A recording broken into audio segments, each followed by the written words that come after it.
Our sponsor today is GLSA. For those non-members who may be dropping in on the call today, GLSA, or Group Legal Services Association, it's an affiliate of the American Bar Association, a professional membership organization representing the legal services plan industry and provider attorneys. And joining GLSA is just a good way for solos and small firms to increase their business. Check it out at glsaonline.org.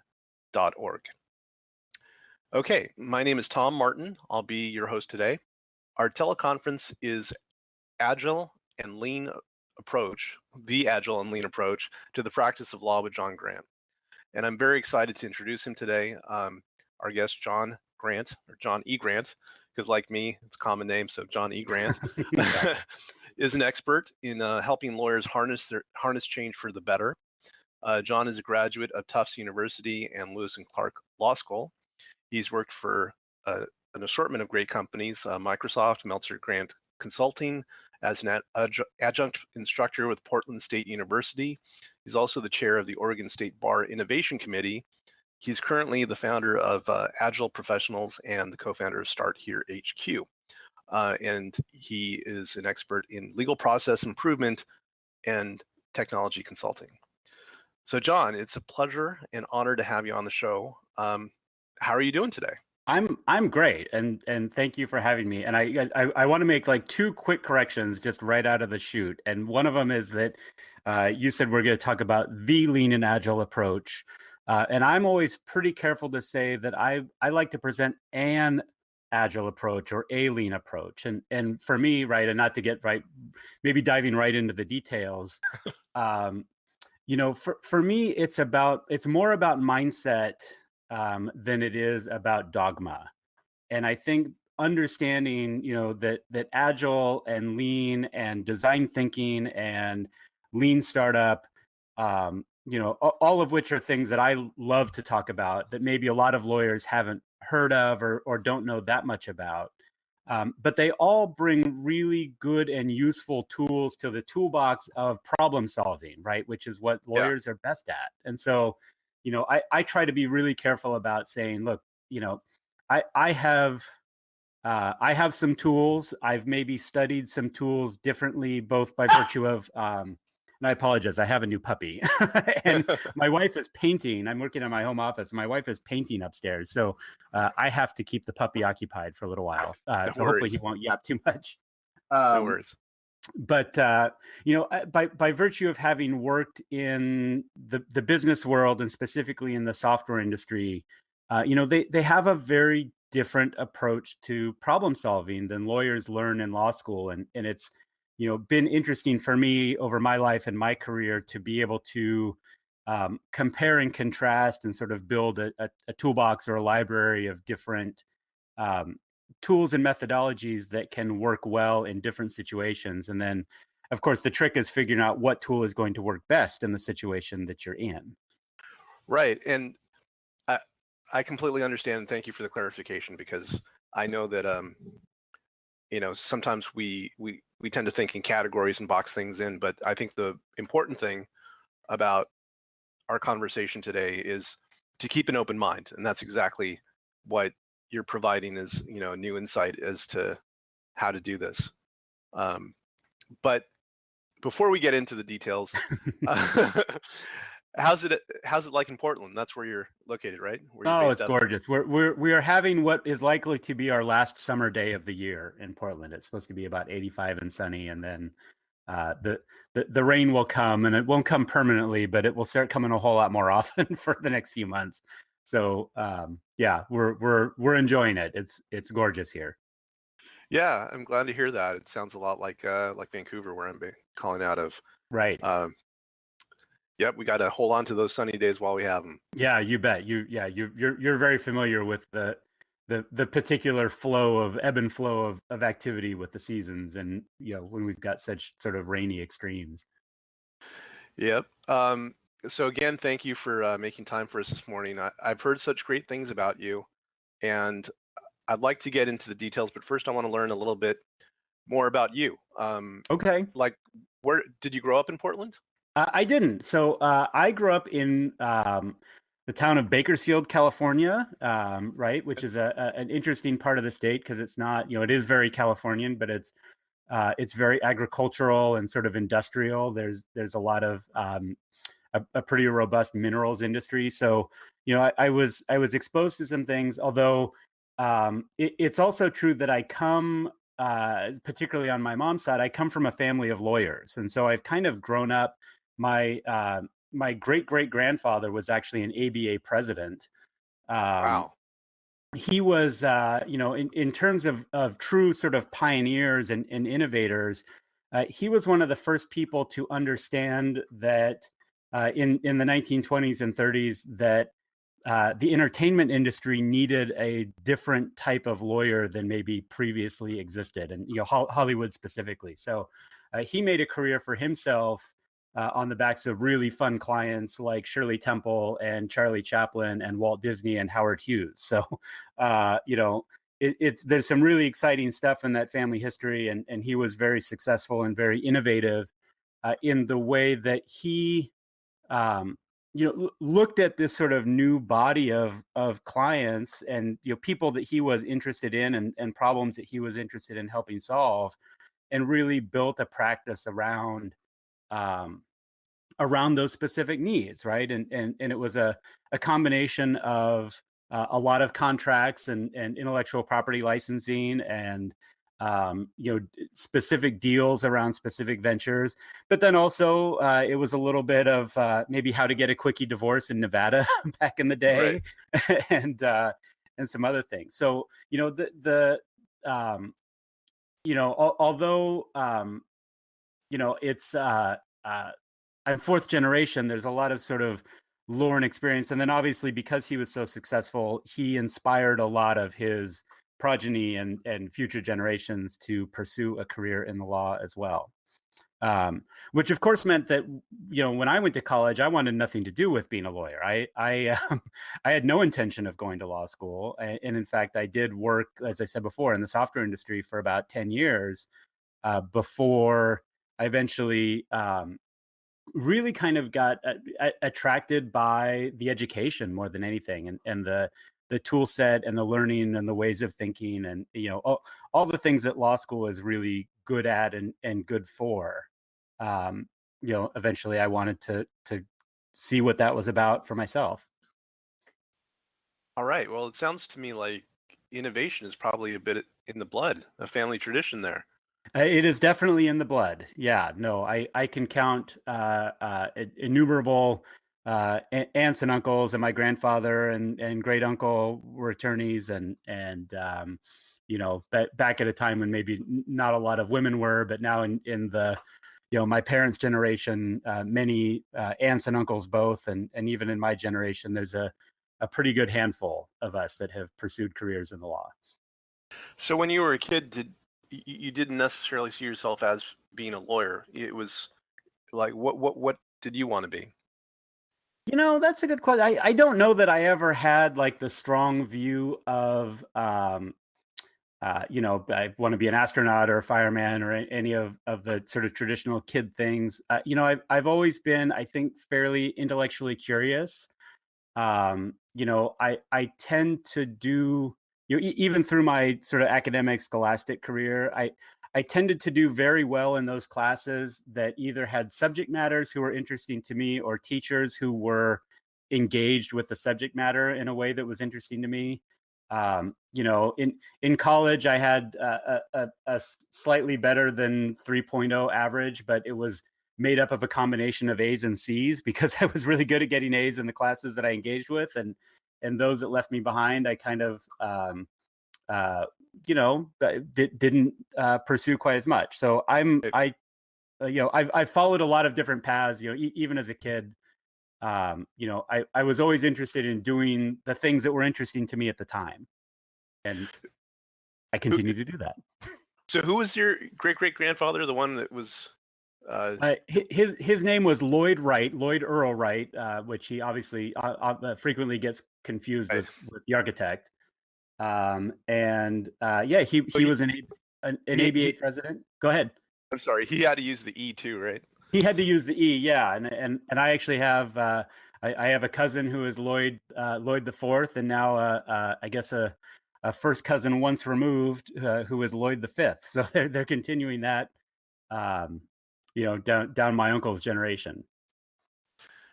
All right. Well, I guess one thing maybe to address is like you don't for people calling in today to listen to you about Hmm. talk about these new approaches and for myself. I mean, for you this is family tradition, but you don't have to have that, right? It doesn't you to get into these ways of thinking about process that we're going to talk about.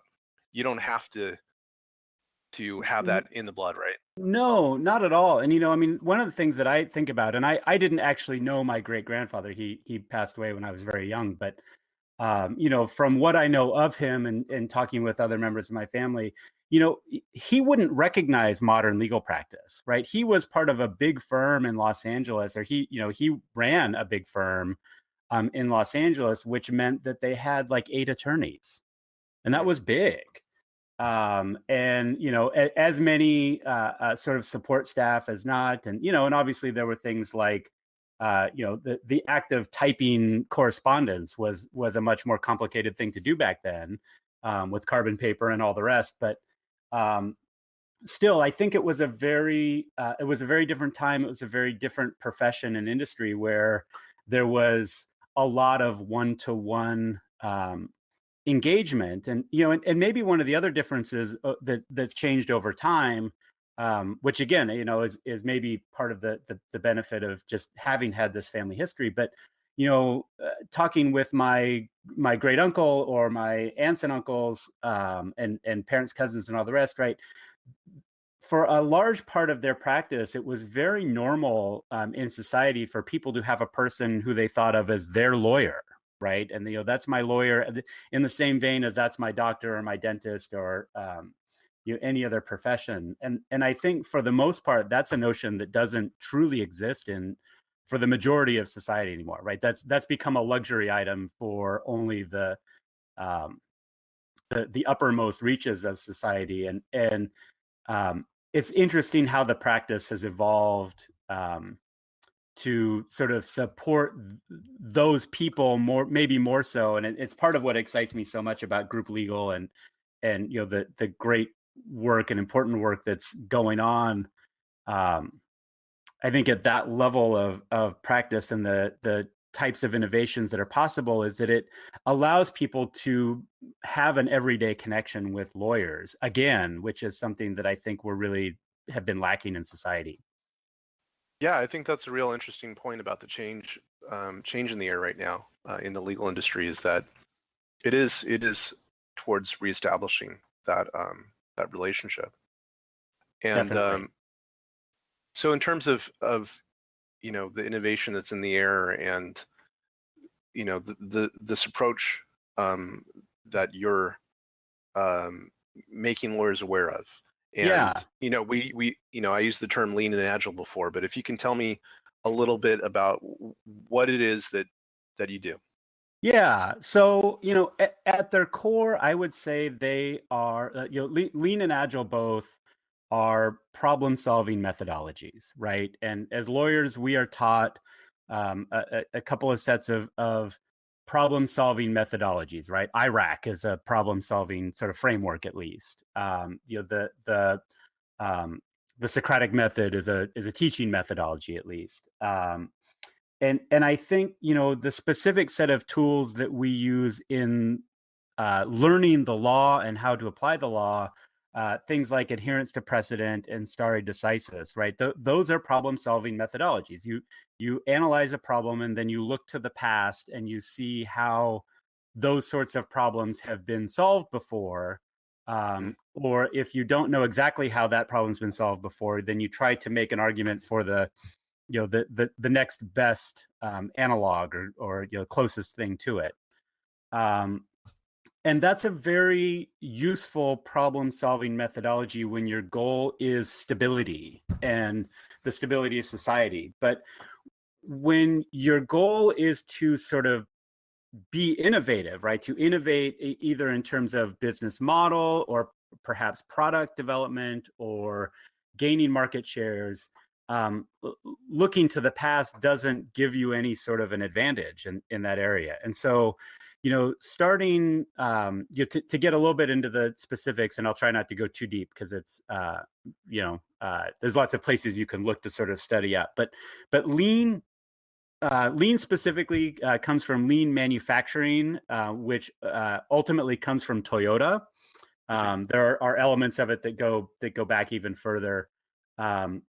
But the basic story, as I understand it, and the genesis of what Toyota considers to be the Toyota production system, but the rest of the world calls lean, is that in post-war Japan, in the 40s and 50s, industry was basically decimated, right? I mean, the whole country was in very tough shape. And so whereas in the United States, we had, say, automotive manufacturing that was very much built on the Henry Ford assembly line, as reinforced by the nearly limitless demand for manufacturing that the war brought on, we were very good at producing the same thing over and over and over again. Toyota didn't have that luxury because there wasn't demand for any one of the same things. And so Toyota had to be able to build sort of different types of products for different customers in a way that was still efficient enough that they could compete in the marketplace. And and again, my understanding of it, the thing that's, I guess, most interesting to me about lean is that they ultimately came to understand that efficiency itself is sort of a terrible goal. And the way that I sometimes describe it is that imagine the world again, back in my great grandfather's days or even before, right? A world before the electric drill, right? And craftspeople had to make holes in things in order to build furniture or houses or other things using a manual drill.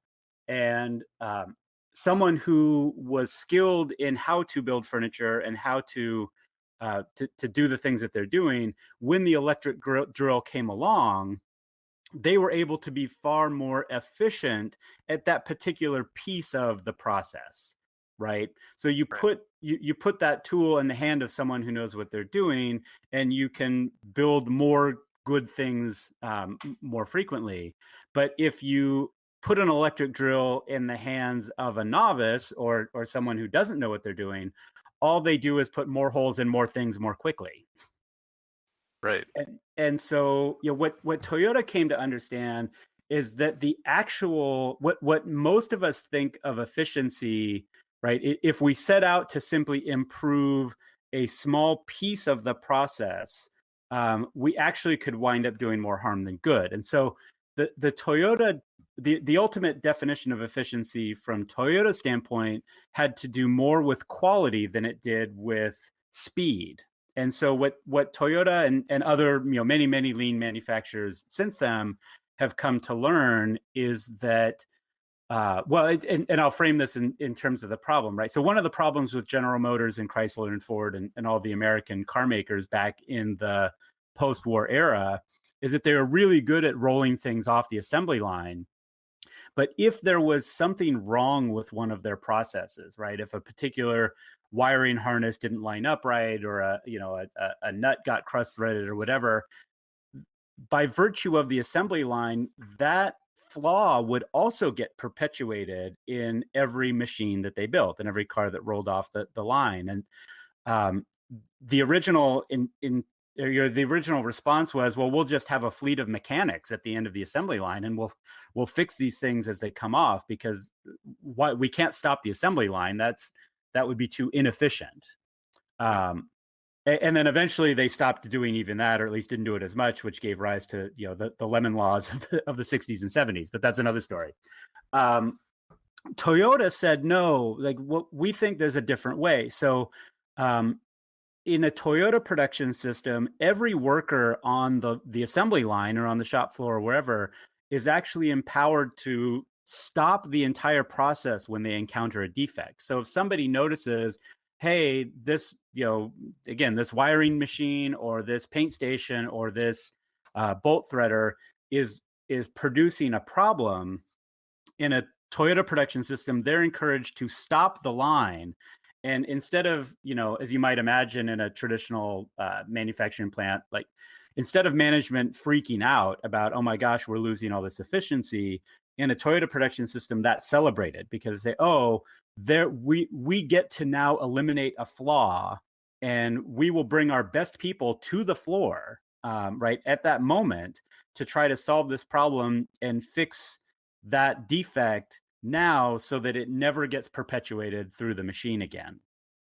And what they learned over time is that by doing that and by making small improvements to their process, right? And in some cases, it was in reference to an actual defect.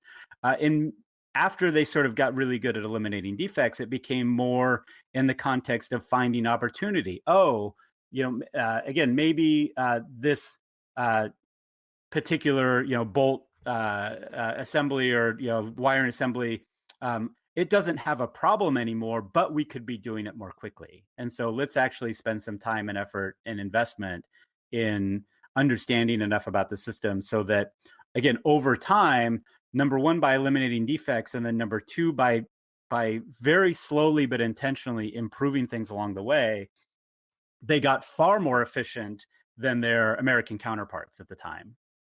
I would think it would also give rise to the workers having a greater sense of ownership in what they're doing, and being a part of the process, so that when they contribute that, it's taken note of by management, and so there's not as much of a disconnect.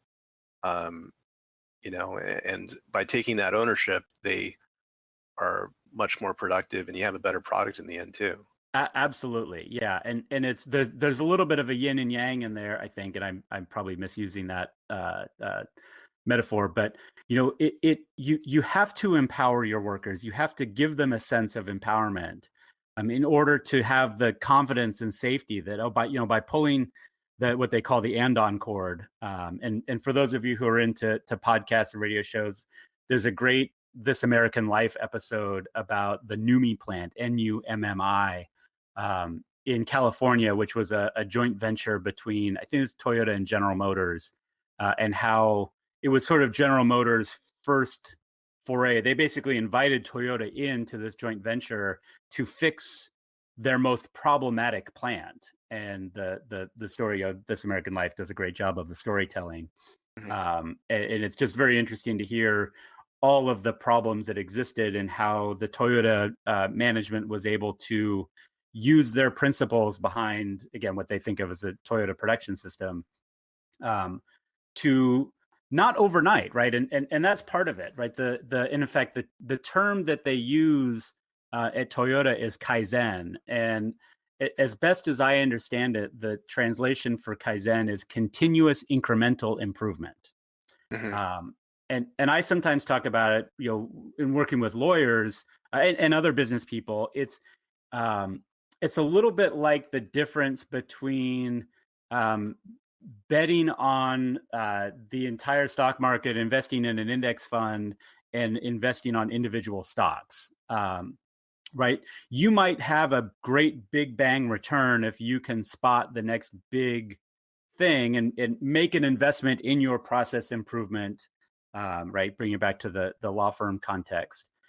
You might say, okay, great, I'm going to go buy this piece of software, or I'm going to invest in this new employee or anything else. And by doing that, I think I'm going to get 15, 20, 30% more efficiency.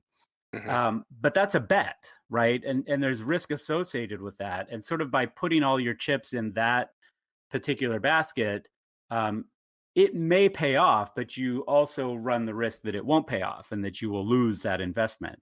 Whereas, the index fund approach, or even, investing in a CD or a savings account, it's a little bit more like compounding interest. So if you can get yourself in the mindset that I'm going to improve a little thing this month, and then I'm going to measure and I'm going to see if that improvement paid off. And if it did, then I'm going to learn from that, and I'm going to try to make a similar improvement in this other area next month, and then another one the month after that. And if you can get a 1% improvement consistently month over month, and over the course of a year, those improvements compound like interest. And so you may have that 15, to 20% overall improvement, but the investments you've made along the way are much smaller, more calculated, and maybe more likely to succeed because they're set over a smaller time horizon, and we're much better at trying to predict the future in short-term increments than long-term increments.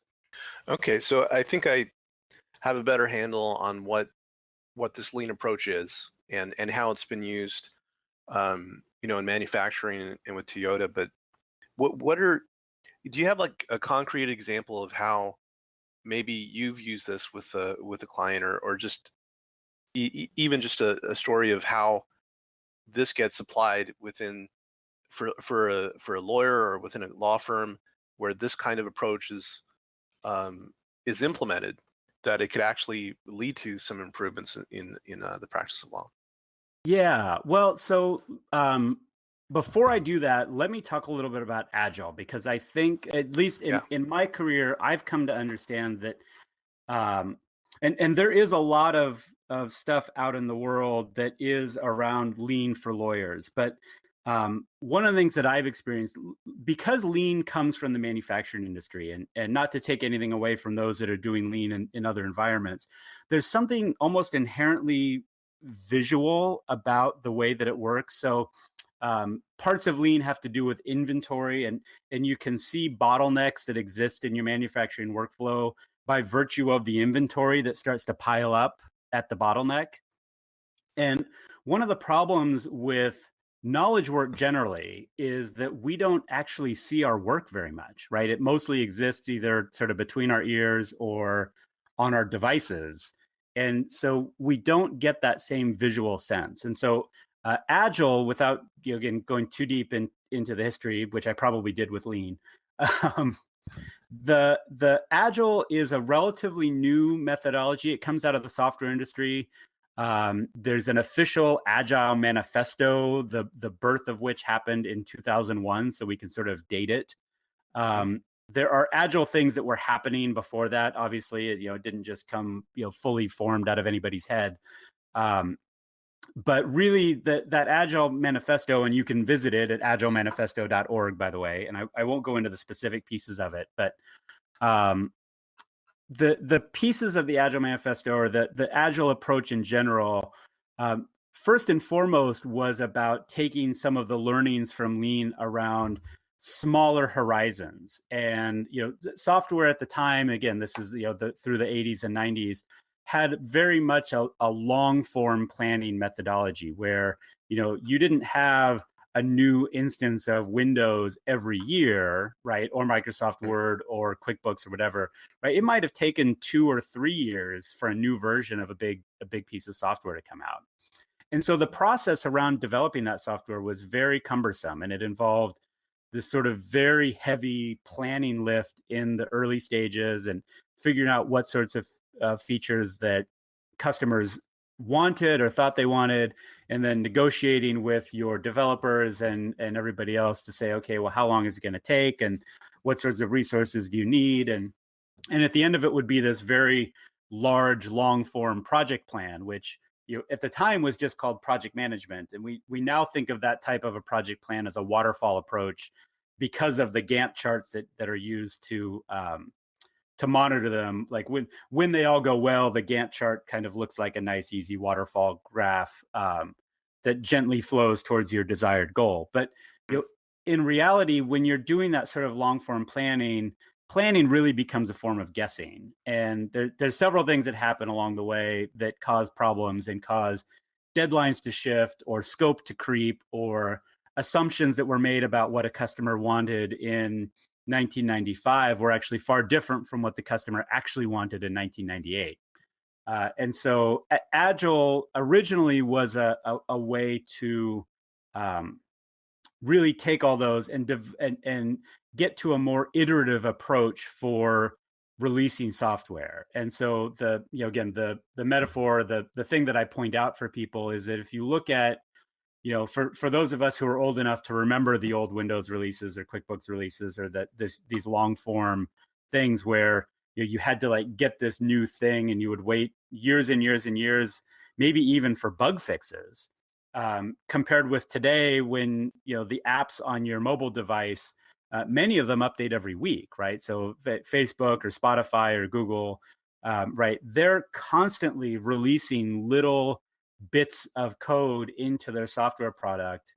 And that's just reflective of the Agile approach, right? So it's very much a continuous delivery, continuous improvement paradigm, which gets its basis from Lean.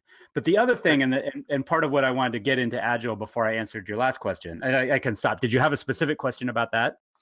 No, I was just going to say that it sounds like the older approaches were more like a big ship trying to make course corrections, and then you weren't even sure about how to change the direction in which your big ship is moving, and it's hard to do.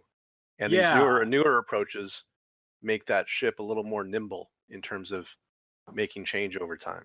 So I would say that's exactly right. And the other thing that I would add to that metaphor is not only is the ship hard to turn, but also the port is moving. So The port is moving. The port is moving. So the port is like, what do your customers want? What do your clients want? Oh, And right. So when you're trying to steer a product or a service towards delivering value for your customers, and at the end of the day, right, that is the goal of all of these methodologies, is to deliver maximum value to your customer, right? And I will use customer instead of client. Although for legal they're often interchangeable. I can get into the nuance between the difference, but we won't do that now. yeah. Right. So it's all about delivering value to the customer, and then of course capturing some portion of that value back for yourself in terms of profit, right? And that's the fundamental equation for any successful business. Um, but in this day and age, in part because of what people have come to expect due to the rapid speed of technology change and adoption, and the dissemination of information and all the rest, right? It's really challenging. Like what a customer wanted last year may be substantially different from what they want this year. And so the Agile approach is much better suited to, through these quick releases, getting to where the customer is rather than getting to where you originally planned to be, because those aren't the same thing. Right. So we're in the legal industry more still like the big ship that's hard to turn, and not the more agile or Well, ship that. But yeah, but and here's why. Because let me comment on that, and then I'll let you finish. Sorry, I don't mean to overtalk and not finish. But because this problem solving methodology that we're taught in law school is very based on tradition and precedent, and basically respecting those things that have already been decided, that's a really that's a feature when you're talking about stability in the rule of law and stability in society. But as a business approach, it's really dangerous. And the problem, or one of the problems that I have come to believe exists, is that because that's the only problem solving methodology that many lawyers ever learn, right? Especially those that sort of go straight through from K to JD, they try to apply that problem solving methodology to the wrong sets of problems. So business problems, the stare decisis and adherence to precedent is a kind of a terrible way to manage a business, right? I mean, there are elements of it that can hold true for a while, but eventually it's going to break down, right? Eventually someone is going to innovate you out of that business if all you ever do is what you've always done. Mhm. And so I think getting to this more agile approach and understanding, and again, part of sort of my personal mission is bringing awareness and education and experience with these different sorts of problem solving methodologies to lawyers, but not in their capacity as lawyers, attorneys for their clients, in their capacity as business people trying to basically meet the needs of their customers. And I think the problem solving tool set that you need for the latter is different than the sort of tool set that you need for the former. Although I think the other Right. healthy side effect, right, and many of the lawyers I've worked with and who have become more agile also get better at solving their clients' problems because they uh, it's not like they're in that situation where they have a hammer, therefore everything's a nail. Right? They actually do have some tools for solving problems that maybe aren't even legal problems for their customers, but or their clients. But if they can be helpful, they're still adding value, and that will help their overall relationship. So, what are some concrete steps that lawyers and law firms can take to become more like that nimble ship? Yeah. So to finish my piece about Agile, and I think this is a good segue for it. The other thing that the Agile revolution did was sort of bring to modern practice a tool that's called the Kanban board. And some people say Kanban. It kind of depends on what part of the country you're in, but it's Kanban. Um, and again, it's a Japanese word, and Kanban, what it actually translates to is sign. And I actually find it, in sort of a noodly way. Ken Grady, who is sort of one of the founding people behind Seyfarth Shaw's Lean program, Seyfarth Lean.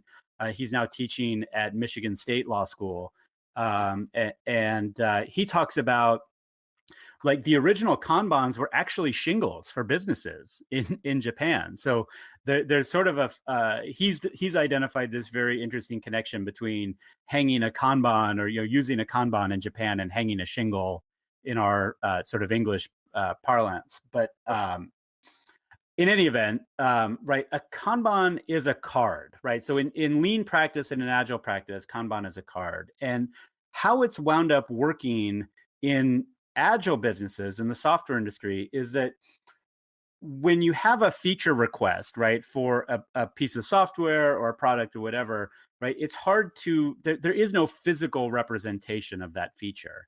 So in the agile world, they use mostly sticky notes, although sometimes 3x5 cards.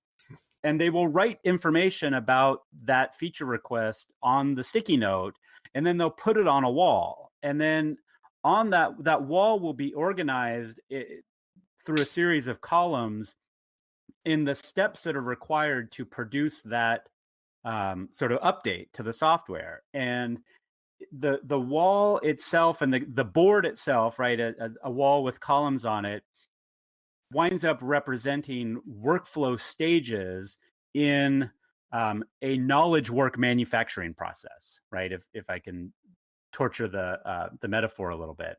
And the cards themselves, the sticky notes or the 3x5 cards, represent the actual work orders, the work requests from clients. And once you have the work requests visible and in the context of a board that's visible, all of a sudden you're in a situation where you can see your overall process and also the work that's in that process, even though it's knowledge work, right? And the card it's a representation of the work, right? It's not the work itself, but it's sort of I compare it to a legal fiction, right? It's a fiction that works. And what winds up happening when you can take a step back and actually see your work visibly and visually, then your ability to process that work starts being able to harness all sorts of different neural pathways that we associate with vision, human pathways that we associate with vision, as opposed to sort of the text-based processing that lawyers are more comfortable with, they're more used to. Mm-hmm. And so getting to your question about what can lawyers do to start to harness these tools, the thing that I usually recommend is you can build a very basic Kanban board as early as today or maybe tomorrow morning to help manage your personal day-to-day workload in a way that I argue and I usually see, and again, these are I don't try to force this on anybody, right? So I'm offering tools that maybe people aren't aware of, but I think that the Kanban board is far superior to the to-do list or the checklist as far as keeping track of your tasks on a day-to-day basis. And so, is there like a piece of software or something where you could try it out? Yeah. So the answer is yes, and the number of pieces of software is growing probably by the day. And um, while I like some of them better than others, and I'll name a few of them in a minute, the thing that I would encourage everybody to do is build a board on your actual wall with sticky notes or 3x5 cards or something before you go try to build it into software. And there are several reasons for that. So number one, it's faster and cheaper. Even though there is free software out there that will do this, it still is, there's no learning curve. Everyone knows how to use a pen and a sticky note. And so even with the simplest free software, there still is a learning curve to get yourself up and running.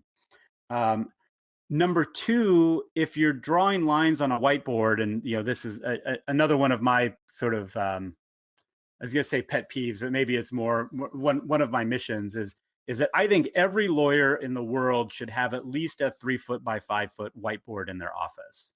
I think 4 feet by 6 is better. We've got plenty of things on our walls that may or may not help us do work for our clients or manage things, but the dearth of whiteboards in the legal industry relative to the rest of the business world is sort of shocking to me. Yeah. But even if you don't have a whiteboard, you actually don't need one. So sticky notes will stick to most walls. It kind of depends on how much orange peel you have or whether you have textured wallpaper. You might need some Scotch tape to help them stick. But you can very easily draw either some lines, or you don't even need physical lines, but blue painter's tape is great and relatively inexpensive. You can create a very simple Kanban board in less than 5 minutes. And just to be clear, Kanban, it's spelled Kanban, right? Yes, that's right. And so, in building the board, so let me describe a basic board, right? And I'll talk a little bit about the difference between a board and a to-do list. So a typical to-do list is binary, right? It is a list of all the things that you need to do. And then when you've actually finished one of those things, you can either check the box or scratch it off your list and it becomes done. But what a to-do list doesn't capture is those things that you've started to work on but haven't yet finished. And where a Kanban board is different is that it actually has 3 states of working rather than just 2. So it's not the binary, either it's done or undone. You actually have 3 columns. So the column on the far left of your most basic Kanban board is to do. The next column in the middle is doing. So these are the things that are actually in flight. And then your final column on the board is done. And this is just the most basic board. There are lots and lots of ways of building it out from there. But for getting started, that's enough. And so what I often recommend to lawyers is start just with, what are the things that you need to do today or this afternoon? And draw 2 lines on the board, which gives you 3 columns, or you don't even know if you can imagine the lines. You don't even necessarily need the tape there. But for each thing that you need to do today, write it on a sticky note. I like to encourage people to use verbs when they do that, and put it in that to-do column. And then as you go through your day and you're actually working on things, you move your to-do items into doing. And then here's one of the tricks, and part of what helps it work so well is you try really hard to only have one thing in your doing column at once. And the reason behind that, right, and at risk of going on a further tangent, there's a lot of brain science, and you may have seen, multitasking as being largely debunked as a successful methodology for productivity. Monotasking or unitasking is sort of the new vogue, and there's a lot of brain science behind it. So basically, what brain science, and I won't get all the right accreditation correct, although there's a some Daniel Pink and other I'm sure Shankar Vedantam, some other people have done some writing about it. But the brain science is clear that we don't actually, unless it is doing a very simple task that is almost autonomous, right? So we can walk and chew gum, we can walk and talk, but we can't actually carry more than one complex thing in our head at a time. And so what's actually happening is your brain is engaging in sort of a rapid switching back and forth between the two. And that switching between the two actually takes up more sort of energy and attention and time than just working on a single thing does. And in fact, the Daniel Kahneman book, Thinking Fast and Slow, is one of the ones, and he won a Nobel Prize for his research in this area. And one of the studies that Kahneman did, as I understand it, is just having a grad student go for a walk around campus with an undergrad and have a regular conversation as they're walking. And then at some point, the graduate student would spring a complex problem on his companion. And almost inevitably, when they had to sort of think about that complex problem, the undergraduate student would stop walking. So they wouldn't even really walk and think at the same time. Interesting. So that's a tangent, but in any event, getting back to the Agile approach and the Kanban approach, I really try to encourage people to force themselves into this paradigm that once you bring something into the doing column, you're making a commitment, to yourself, but also to your customer for that item, that I'm going to work that thing until it is done.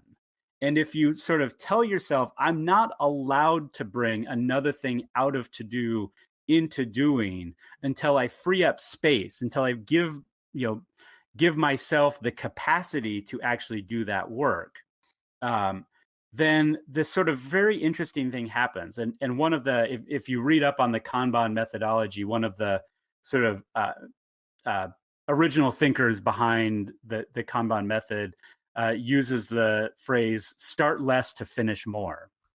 And what winds up happening is that by unitasking or monotasking, you will finish that one thing much more quickly than you would have had you tried to juggle it as part of many different tasks. And then the same is true for the next thing, and the same is true for the next thing. And what people find is that if they can hold themselves to that monotasking, which is, it's an impossible ideal, right? I mean, we have too many things competing for our time and attention to ever truly achieve it. Most of the time. But if we work towards that ideal, what we'll find is that we're better at delivering things more quickly and meeting our commitments more often. And ultimately, we'll be more productive through our day. So that's the basic structure. I think that's a great tool. I'm actually excited to try that out. And but in interest of just the time that we have left, I want to, we've talked a little, you've talked a little about lean and what it means, and Agile and what it means, and a little bit about the complexities of being a big ship and having, difficulty doing course corrections, and how we become a more nimble one. And so one tool that all of us can use to learn more about that and how to process things and be better in terms of the quantity and quality of tasks we do is this Kanban board. Yes. I guess, do you have, is there one, I guess, piece of advice that you would want to leave the lawyers with today about something to think about for their practice using this method? Boy,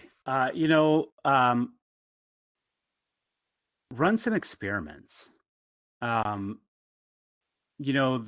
thing that I bump up against a lot with lawyers is like, I want to try this, but I don't know where to start, or I'm not sure how this will fit, or if I do this one thing, it becomes a slippery slope, and then eventually I'm going to have to do all these other things. And there's some validity in that, but at some point you sort of have to turn off that issue spotting thing that we learn in law school, and sort of just try something. And when I say try something, I don't mean try things willy-nilly. So one of the other things that really comes out of the agile methodology, but also some others like lean startup and design thinking, is that when you run these experiments, when you try something, you should support your experiment with data, right? I mean, and that's the core of the scientific method. But you have a hypothesis, right? So I think that by trying a Kanban board, I will be more productive on a day-to-day basis, or I'll have fewer things fall through the cracks, or I'll just feel better about not losing track of my to-do items, which is another benefit that people talk about. But give yourself something that you can measure to find out. So, set a goal and say, okay, by using Kanban for a week, I think I can increase my revenue slightly, or I can handle more matters, or I can process more phone calls, or I can maybe not work on Saturday for a change, whatever it might be. But set a goal, a specific goal, right? I'm big on SMART goals, and SMART's an acronym for it was specific, measurable, attainable. There are different ways of describing the acronym, but specific, measurable, attainable, measurable, and time bound is the rough SMART goal. Right.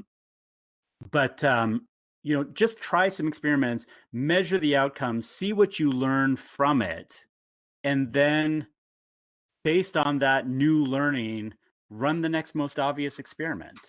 And if you get in that habit of trying little things on a frequent basis, then you get into that compound interest realm of process improvement, rather than the big bang thing, right? Don't think that, oh, there's some magic piece of software that, if I buy a subscription for 30 or 50 or $100 a month, it's going to make my life so much better. It might. I mean, I'm not saying don't do it, but like run even that experiment, run within the context of articulate a hypothesis. What do you think is going to improve? And then measure your progress against that hypothesis and see what you learn. Because that learning is actually the more important piece.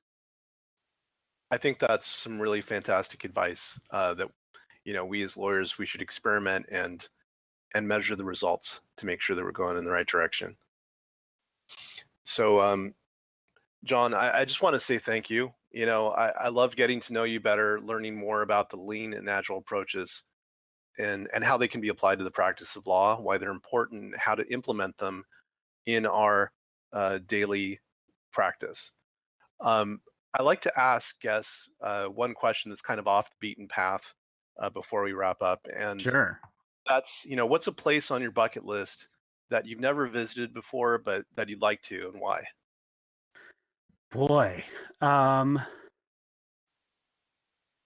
It's funny. I'm a father to two young boys. Their birthdays are coming up, so they're almost 8 and almost 11. And frankly, my bucket list is very much entwined with theirs right now. And I coach both of their soccer teams, and they would love nothing more than to watch one of the A-League soccer games in Europe at some point. So I'd have to say, right now, for where I am with my life and the time I spend with my boys, I would love to be able to take them to a Premier League game or a Bundesliga game, or go do something that is showing those players at the pinnacle of their professions. Right? We go to as many Portland Timbers games as we can, and those are great and fun, and we are Rose City till I die all the way. But going and seeing the actual sort of genuine, the cream of the crop, I think would be a great thing to go do. Well, that sounds fantastic. I just want to thank you again for sharing your time and thoughts today. How can people keep in touch with you? Yeah, so I go by the name the Agile Attorney, and if you Google Agile Attorney, you should find me. It's also both the .com and the .net will get to me. I actually have, and I will fully acknowledge the irony in it. I have a half-finished book on LeanPub called Kanban for Lawyers that will walk you through the steps of creating a basic Kanban board, and it will walk you through the steps of starting to expand that Kanban board, and then it just ends. And I apologize for that, and I have every intention of getting back to it, but various things of life have happened, and I've sort of let that project languish for a while, but I do plan on getting back to it soon. So that would be another way to get in touch with me. I tweet. I'm at JEGrant3 on Twitter. I'm hoping to be able to make it to the GLSA event in New Orleans this spring. I think we're still figuring out the details around that, but I know Ramon's on the call. I don't mean to put you on the spot, but hopefully we'll get that worked out shortly. Yeah, so those are the best ways. I do want to say just one thing about GLSA, and I think you mentioned that I chair the Futures Task Force of the Oregon Bar, and the point of that, or the purpose of that task force, is very much built around access to justice and access to legal services. And a lot of my personal passion comes from figuring out ways to scale the good work that we do to be able to help more people in a way that makes good business sense for us as well. And I think the work that lawyers who are doing group legal type work are really on the front lines of that. So I love talking about this stuff. If you go to the Agile Attorney website, there's ways to get in touch with me. I would love to just have a conversation with anyone about their practice. What are the struggles you're having? And eventually, yes, I do some paid coaching and consulting around it, but the first call is definitely free. And I just love learning and talking to people that are on the ground solving the legal problems of real people day in and day out. So please call me. Well, thank you, John, and thank you for that invitation to our membership. I'm sure they appreciate it, and I want to thank you again for being my guest today. And for everyone who's called in, thank you all for attending our teleconference, The Agile and Lean Approach to the Practice of Law with John E. Grant. Again, this is Tom Martin. I want to, again, thank GLSA for sponsoring. Remember, joining GLSA is just a good way for solos and small firms to increase their business. And you can check us out at glsaonline.org. Thanks again, John. Thank you. Thanks for having me. This was fun. All right. We'll see you next month, everyone. Bye.